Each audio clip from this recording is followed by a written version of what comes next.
This here is an aurochs, a fierce, mean creature that walked the face of the earth back when we all lived in the caves. The aurochs come from Lucy's play, and they had this importance as you know, I think literally they're a harbinger of death. And they would gobble them cave babies down right in front of the cave baby parents. And the cavemans, they couldn't even do nothing about it, because they was too poor and too small. These orcs that were in the cave paintings start to come back, and their sense of Hush Puppy's wonder. Way back in the day, the aurochs was king of the world. If it wasn't for giant snowballs and the ice age, I wouldn't even be Hush Puppy. I would just be breakfast. The film is really about her not just realize that they're not going to destroy her, but it's really coming to like an understanding that her and the thing that's destroying her father are related, and that there's a relationship between her and nature in both its good and bad ways. Strong animals know when your hearts are weak.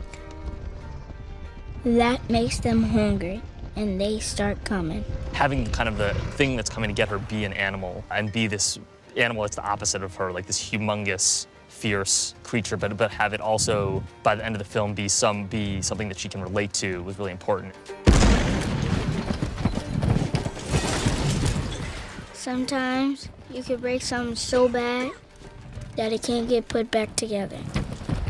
Taking the story and trying to pull it into the way it's produced, you know, there's no technology in the bathtub. There's no computers in the bathtub, and we didn't want to create synthetic creatures. So like, they had to be alive, and so we decided that we were going to try to use pigs to create the creatures. We knew we were going to have to costume them, basically, and add horns to them and try to turn them into something that looked vicious. Figuring out something that would attach like horns to their head that tight, but that they would like wearing, was a engineering challenge.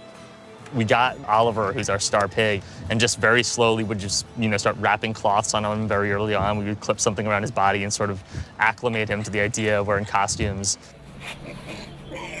It all really made sense because that final face-off of the film is really two babies looking at each other and having this moment of understanding with one another.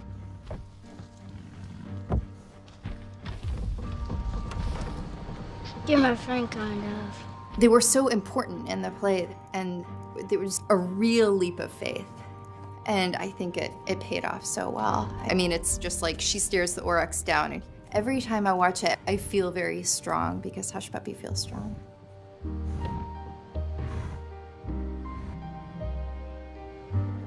I gotta take care of mine.